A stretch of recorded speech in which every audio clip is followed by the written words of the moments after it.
Hey, welcome to Small English Talk. I'm Anna. And I'm Jake.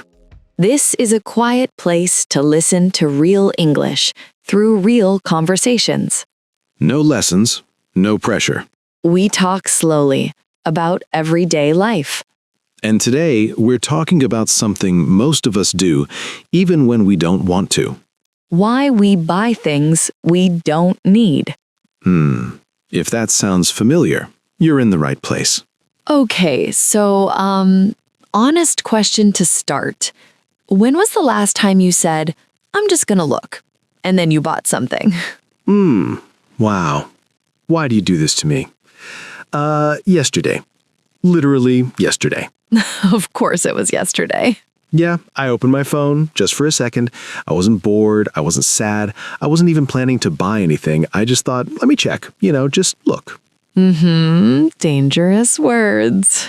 Very dangerous. And somehow, I still don't fully understand how, I was suddenly comparing colors, then sizes, then reviews. And then my brain was like, okay, this one is basically already yours. Your brain had already moved in. Exactly. It was unpacking. It was hanging clothes in the closet. It was done. So what was it? A jacket. Do I need a jacket? No. Is it cold? Also no. But did I feel something when I saw it? Yeah, I did. That feeling. Yeah, it was like a small spark. Not happiness exactly, more like relief or excitement for 5 seconds. I know that feeling so well. For me, it was a mug. A mug. A mug? Yes, I already have mugs. Many mugs. Too many mugs. But this one was different. It had a quote on it. A very calm quote. Something about slow mornings and peace. Ah, so you weren't buying a mug, you were buying a new life. Exactly. In my head, I was suddenly a calm person, waking up early, sunlight, no stress, just me and my perfect mug. And in real life? In real life, I drank coffee once. Then I put it in the cupboard. And honestly, I forgot about it. Yeah, that part hurts a little. It does, because in the moment, it felt so right, so harmless, so small. That's the thing. These buys don't feel big. They don't feel serious. They feel friendly. Like they're helping you. Yeah, like a little tap on the shoulder saying, hey, you deserve this. And you're like, you know what? I do.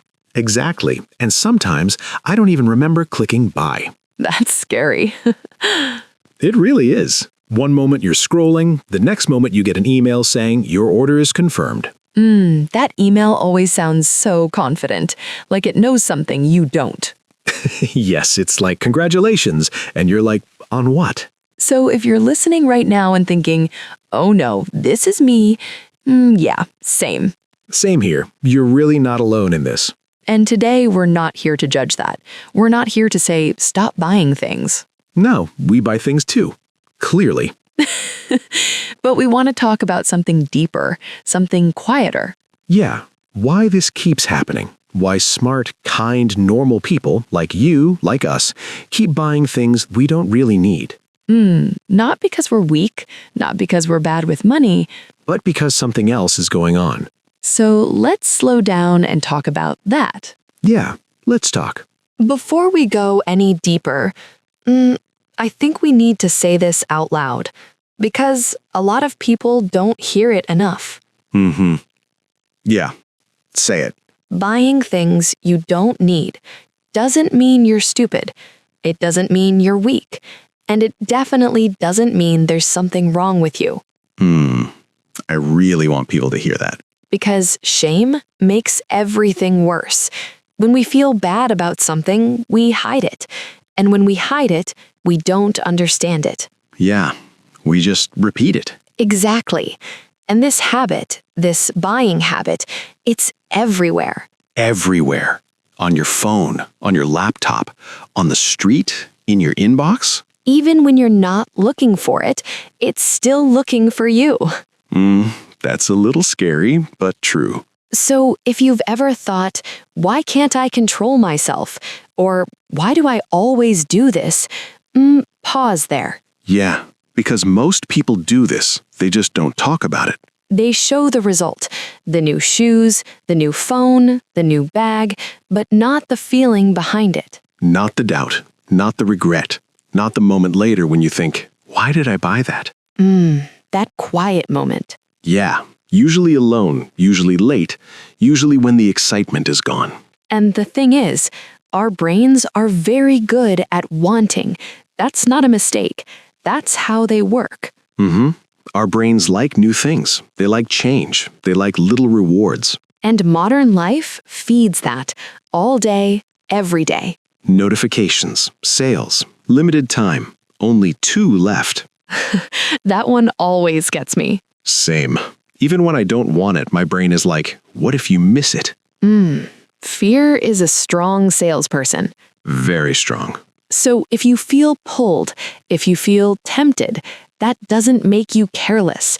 It makes you human. Yeah, you're reacting normally to a world that's very good at pushing buttons. And some days, you're tired, or lonely, or stressed. Or bored.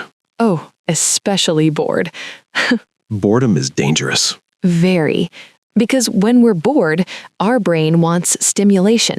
Something new, something shiny. And buying is easy stimulation. Too easy. One click, no waiting, no effort. So please, if you're listening and feeling a little uncomfortable right now, that tight feeling in the chest, relax. You're not being called out. You're being included. Yeah, we're inside this story too. And understanding something is very different from blaming yourself for it. Understanding gives you space. Blame closes everything. So let's stay curious. Not harsh, not strict, just curious. Because once we remove shame, we can actually see what's really happening. Yeah, and that's where things get interesting. Let's keep going. Okay, so let's talk about that sentence. That very innocent sentence. Uh-oh. I'm just looking. The most dangerous lie we tell ourselves. It sounds so harmless, right? Like you're doing nothing. Like you're in control. Yeah, you're not buying, you're not planning, you're just there. Just opening the app, just scrolling, just checking what's new. Just checking a price. That's my favorite one. Mine too, because prices never stay just prices. They become stories. Yes, the price becomes a comparison, then a discount, then a thought. And the thought is usually, that's not that bad. Or, I've seen worse. Or, I spend more on coffee. We are very creative when we want something. Very. And the problem with just looking is that your brain doesn't see it as nothing. No, your brain sees it as possibility. Exactly. It's like opening a door. You're not walking in yet, but the room's there. And once the room is open, your brain starts exploring. Colors, options, reviews. Oh, reviews. That's when it gets serious. Yeah, because reviews make it feel real, like the thing already exists in your life. You start imagining it, using it, wearing it. You imagine yourself happier, more organized, more confident. More like the version of you want to be. Yeah, and all of that started with, I'm just looking. And apps are very good at helping that feeling grow. They don't rush you, they gently pull you. People also bought Recommended for you. only today. They know you. Sometimes a little too well. And there's another thing. Just looking often happens when we're not fully present. Late at night, in bed, After a long day. when your brain is tired and your guard is down. That's when scrolling feels like rest. But it's not really rest. No, it's stimulation pretending to be rest. And because you didn't plan to buy, you don't slow yourself down. There's no pause, no question, no, do I need this? Because you weren't shopping, you were just looking. And that's how many small buys happen. Small enough to feel safe, Small enough to ignore. but repeated often enough to matter. Yeah, and later when the thing arrives, you might even feel confused. Like, why did I buy this again? Exactly, because the decision wasn't clear, it was blurry. It slipped in through the side door. So the trap isn't wanting something. No, wanting is human. The trap is pretending you're not deciding when you actually are. Every scroll is a small decision. And once we see that, we can start slowing it down. But first, we need to talk about something deeper. Yeah, because just looking is often not about the thing at all. Let's talk about that. So here's the uncomfortable part. A lot of the time, we're not buying things because we need them. We're buying because of how we feel. Yeah, or how we don't want to feel. Exactly. Think about the moments when you scroll the most. Not when you're happy and calm, but when you're tired or stressed or a little empty. After a long day, when your brain is done. When you don't want to think anymore. Yeah, that moment when you think, I just want something easy. And buying is very easy. Too easy. No planning, no conversation, no effort. Just click. And for a second, you feel better. Not happy exactly, but lighter. Like a small release. Yes, a tiny break from whatever you were feeling before. And that's why it works. Because emotions want movement. When we feel bored, we want stimulation. When we feel sad, we want comfort. When we feel stressed, we want control. And buying promises all of that. It says, here, take this, you'll feel better. And sometimes it actually works. For a minute. Yeah, let's be honest about that. Because if it never worked, we wouldn't do it again. That first moment, the order confirmation, the delivery notification. Oh, the notification. It feels like a reward. Your brain goes, something good is coming. Even if you don't really know what you'll do with it. Yeah, it's not about the thing. It's about the anticipation. But then the feeling fades. Always. The box arrives, you open it. And sometimes you think, oh, okay. That's it. No magic, no life change. And sometimes you don't even use it. That's the sad part. Not sad in a dramatic way, just quiet sad. Yeah, because the feeling you wanted to fix is still there. And now you also have an object that reminds you of that moment. So the next time you feel tired or bored, your brain remembers. It says, last time, buying helped. Even if it only helped for 5 minutes. That's how emotional shopping becomes a pattern. Not a big decision, a habit. And habits feel automatic. Which is why it feels like you didn't choose. But you did, just very fast, very quietly. And again, this is not about blaming yourself. No, it's about understanding your feelings. Because once you see the feeling, you can pause. You can ask, what am I really looking for right now? Rest, comfort, distraction. Connection. Yeah, that one is big. Sometimes we buy things because we feel alone. So the buying doesn't fix the feeling, it just covers it for a moment. And when the cover falls away, we're back where we started. Which is why this topic matters. Yeah, because once we see that buying is often about emotions, we can start choosing different ways to take care of ourselves. and that changes everything. Let's talk about another force now, one that pushes us quietly from the outside. Yeah, let's talk about comparison. Okay, this part is quiet, but it's powerful. Yeah, because even when we think we're choosing freely, there's often something else in the room. Other people. Or at least our idea of other people. The images we see, the lives we watch, the moments we compare ourselves to. And comparison is sneaky. It doesn't shout. No, it whispers. It says things like, everyone has this. Or you're a bit behind. That one hurts. It really does, because no one wants to feel behind.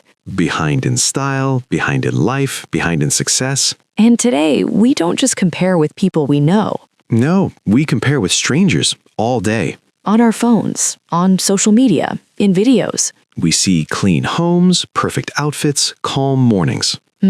No mess, no scruss, no bad days. And even when we know it's edited, it still affects us. Because feelings don't wait for logic. Exactly. You see someone with a new phone, a new bag, a new setup. And suddenly your perfectly fine thing feels less. Not broken, just not enough. That's the dangerous shift from this works to this says something about me. Yes, objects stop being tools.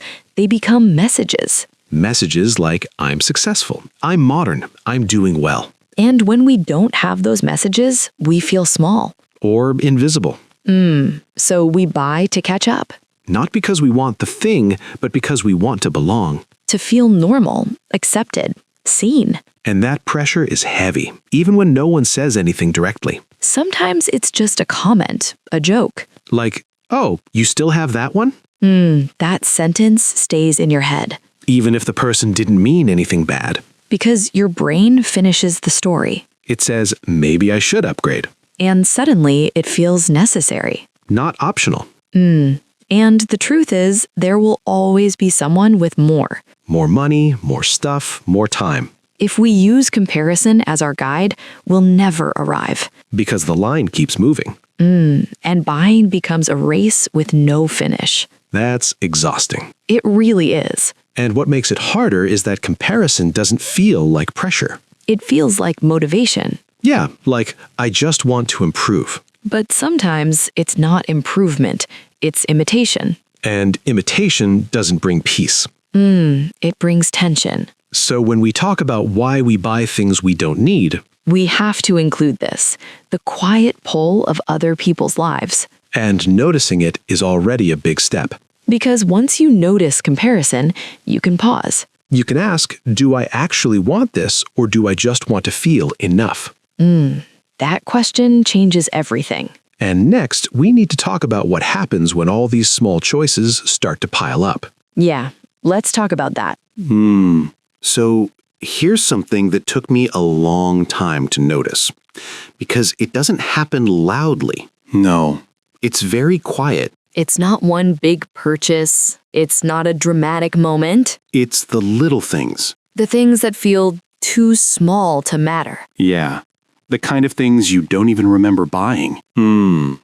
Like when you open a drawer and you stop and you think, wait, where did all this come from? Yes, that moment. Chargers, cables, little tools. Hair clips, cups, notebooks you never wrote in. Things that felt useful at the time. But now they just sit there. And it's not just about space, No, it's also about attention. because every object asks something from you. It wants a place. It wants cleaning. It wants remembering. And when there are many small things, your mind feels full. Even when you're doing nothing. That's the strange part. You walk into a room and something feels heavy. But you don't know why. It's visual noise. Yeah, your eyes keep stopping. And every stop is a tiny drain. Not enough to notice once, but enough to feel tired over time. And because these buys were small, they never felt like decisions. They felt like moments. Little moments of yes, and those little moments add up to a lifestyle. That's the part people don't talk about. No one says, I built this stress one small buy at a time. That's often what happens. And then one day you feel overwhelmed and you don't know why. You think you need a break, or a bigger house, or better organization, So you buy more things to fix the feeling. which makes it worse. Yeah, that loop. I remember cleaning my space once. I wasn't angry. I wasn't emotional. Just tired? Exactly. And I kept picking things up and thinking, why do I own this? That question comes later, always later, because at the time, the buy felt harmless. But harmless things, when repeated, become heavy. And it's not about being minimalist, no. It's about noticing weight. Some things give energy. Some things quietly take it. And small buys often take more than we expect. Not in money, in calm. Peace of mind, yes. So when we talk about buying things we don't need, we're also talking about what we carry around with us. Every day. And sometimes the problem isn't that we want too much, it's that we never stop to ask what's already enough. That pause is powerful, and that pause often comes after a moment of awareness. Yeah, that moment when something clicks. Let's talk about that moment. So this part is quieter. It's not dramatic. Yeah, there's no big event, no big decision. It's more like a small click inside. A moment when something feels off. For me, it happened one evening. I was at home. Nothing special. Just a normal day. Exactly. I was cleaning a little. Not deep cleaning, just moving things around. And I picked something up. I don't even remember what it was now. That's the funny part. Yeah, But I remember the thought. I thought, why do I have this? that question again. And it wasn't angry. It wasn't sad, just honest. Yes. Very calm, very clear. I had a similar moment. I was looking for something and I couldn't find it. And I realized I was searching through so many other things first. Things you didn't really use. Exactly. And suddenly I felt tired. Not physically, mentally.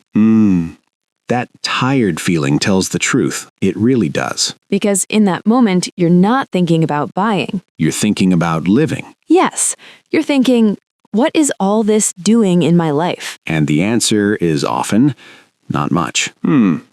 That realization doesn't mean you did something wrong. It just means you're waking up. Exactly. And awareness is gentle. It doesn't shout, change everything now. It whispers, interesting. Yes. And once that thought appears, you can't unsee it. No.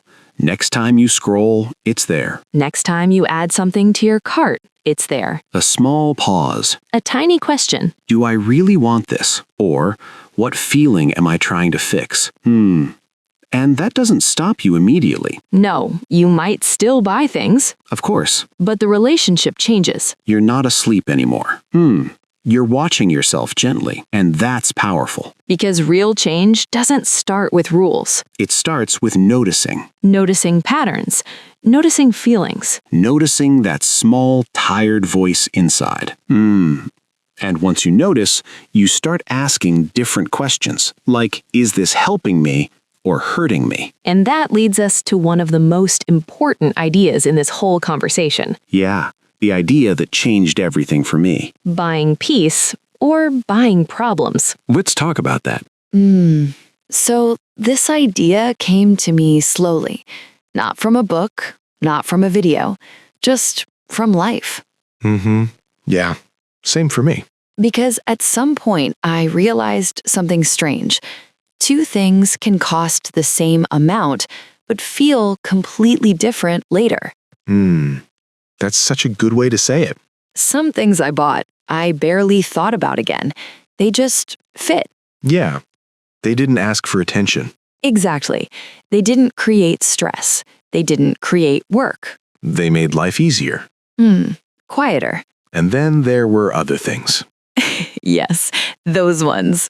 Things that looked good at first, very good. Things that felt exciting, or smart, or impressive. But later, they started asking questions.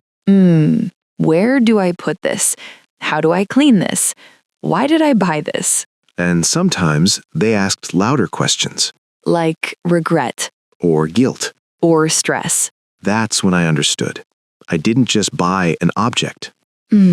I bought a problem. Yes, and the scary part is you don't see that at the shop. No, problems are invisible at first. They come later, quietly, They show up in small ways, like cleaning time, or repair. or feeling annoyed every time you see the thing, That's the worst one. because the thing just sits there and reminds you. Of a version of yourself who thought this would help. And sometimes the problem isn't even physical. Yeah, it's mental. Like when you buy something and immediately think, I shouldn't have done that. And now it lives rent-free in your head. Exactly. So I started asking myself a different question. Not, do I like this? But what will this add to my life? Or take away? Because some things add calm. They remove friction. They solve a real problem. They help you rest better, move easier, think clearer. That's buying peace. Yes, and peace doesn't shout, It doesn't look exciting on day one. but it feels good on day 100. Peace purchases age well. Problems don't. No, they get heavier. And what's tricky is some problems dress up as peace. Oh yes, that's important. They promise comfort, but bring work. They promise confidence, but bring comparison. They promise joy, but bring clutter. So now, before buying, I pause. Not long, just a moment. And I ask one soft question. Am I buying peace or am I buying a problem? And I don't answer fast. Because fast answers usually come from emotion. I imagine the thing 1 week later, 1 month later. when the excitement is gone. And I ask, how does my life feel with this? Heavier? Or lighter? And sometimes the answer surprises me. Yeah, things I thought I wanted badly suddenly feel loud. And some simple things feel right. That's the shift. From collecting things to protecting your energy. From chasing excitement to choosing ease. And this idea alone changed how I shop. Me too. Not perfectly, Of course not. but more gently. More honestly. Because life is already full. Full of decisions. Full of noise. So when I buy something now, I want it to help. Not add another thing to manage. And once you see shopping this way, You start wanting fewer rules. and more awareness. Which brings us to the next part. Yeah, not strict rules. Not strict rules, but gentle habits. Let's talk about those. So this is the part where people usually expect rules. Yeah, like, okay, tell me what to do. Exactly. Do this, don't do that, never buy this again. And honestly, that never worked for me. Me neither. Rules feel heavy, They feel like pressure. and pressure is already part of the problem. Yeah, when you feel controlled, your brain wants to escape. And escaping often looks like buying something. The irony? So instead of rules, I started thinking about habits. Gentle ones. Soft habits, the kind that don't fight you. The kind that work with your real life, not against it. Because life is messy. Some days you're tired. Some days you're emotional. Some days you just want comfort. And that's okay. So the first habit I want to talk about is very small. Almost boring. Yes, very boring. But boring habits are powerful. It's the habit of pausing. Just pausing. Not stopping forever, not deleting apps, not becoming extreme. Just one pause. And for me, it looks like this. I see something I want. My brain goes, ooh. And instead of clicking immediately, I breathe. Just one breath. And I ask myself one question, Not 10 questions. not a lecture. Just one. What am I hoping this will fix? That question changed everything for me. Because sometimes the answer is clear. Like, my old one is broken. Or I use this every day. Those answers feel calm. But other times the answer is different. Like, I'm bored. Or I had a hard day. Or I feel behind. And when I hear that answer, something softens. Because the problem is no longer the thing. It's the feeling. And feelings need care, not packages. So sometimes instead of buying, I do something else. Not something perfect. Something simple. Like standing up, Drinking water. stretching, Texting someone. texting someone. Closing the app. That one is hard. Very hard. But even when I still buy, the pause matters. Yeah, because it turns an automatic habit into a conscious choice. And choice feels empowering. Another gentle habit for me was learning to wait. Waiting is uncomfortable. Very. We live in a world of now. Buy now, watch now, deliver now. So waiting feels wrong. But waiting is magic. Because desire changes. Fast. I started putting things on a list. Not a shopping cart. A quiet list. Notes app, nothing fancy. I write the name of the thing and one sentence, why I think I want it. Then I leave it. No reminders, No alarms. just time. And after some days, many things lose their power. They don't call you anymore. They were loud only in the moment. And the things that stay on the list? Those are interesting. Yeah, those usually connect to real needs. Or long-term comfort. So when I finally buy those things, there's no guilt. Just calm. Another habit that helped me was noticing patterns. Oh yes, patterns are important. Like noticing when I want to buy. Late at night. After stressful conversations. When I'm avoiding something. Once you see your pattern, you stop being surprised. And when you stop being surprised, you can prepare, Preparation is kindness. not control. I started asking myself, what do I usually need at this time? Rest, Silence? movement. And sometimes connection. Buying is lonely comfort. Yeah, it doesn't talk back. So replacing buying with people, even small moments, helped a lot. And the last habit I want to mention is probably the most important. Hmm? Being kind to yourself when you mess up. Yes, that one. Because you will mess up. Of course. You'll still buy things you don't need. And that's not failure. That's practice.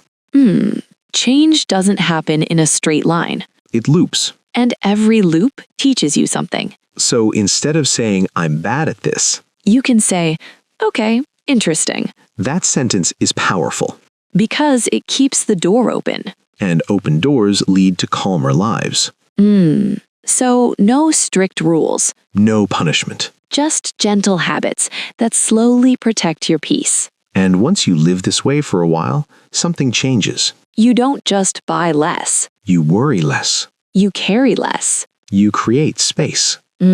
Space we can finally breathe in. And now, since we've used a lot of words naturally, Yeah, let's slow down even more and gently look at some of the language we used today. time for the calm vocabulary moment. Okay, let's slow everything down now. Yeah, no rush at all. If you're still with us, thank you. Really. That already means something. So this part is not a lesson. It's more like collecting little stones from a walk. Yeah, you don't need all of them, just the ones you like. We're going to look at some words we already used today. Words from real life, not textbook words. And you don't need to remember everything. If one or two words stay with you, that's perfect. Okay, let's start gently. Impulse buy. We said this one a few times. Impulse buy. An impulse buy is something you buy suddenly. You didn't plan it. You didn't think about it for long. You just felt something and clicked. Yes, very fast. Impulse buys often come from feelings. Boredom, stress, excitement. For example, I went to buy one thing, but I made an impulse buy at the checkout. That happens a lot. Get carried away. Another phrase we used is get carried away. This means you lose control a little because you feel excited. You plan to do something small, but you do more than you wanted. Like, I only wanted to look, but I got carried away. Very honest sentence. Just looking. This one isn't a dictionary phrase, but it's very real.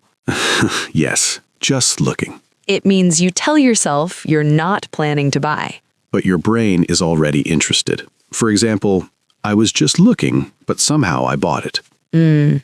We've all said that. Comparison. Another important word today is comparison.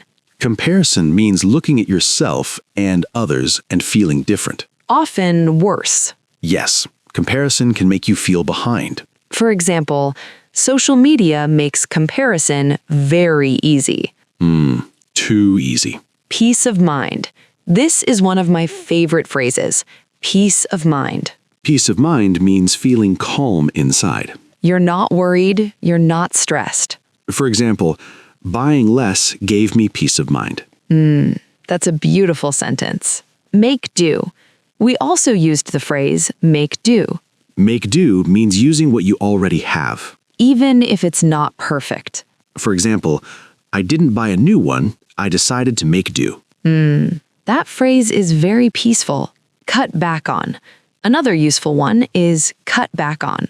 This means doing something less, Not stopping completely. just less. For example, I'm trying to cut back on online shopping. Very realistic goal. Hold back. We also said hold back. Hold back means stopping yourself for a moment. Pausing instead of acting fast. For example, I wanted to buy it, but I held back. That pause matters. Add up is another phrase we used. It means small things become a bigger thing when you put them together. For example, small purchases add up over time. Very true. buying peace or buying a problem. And finally, this idea we talked about a lot.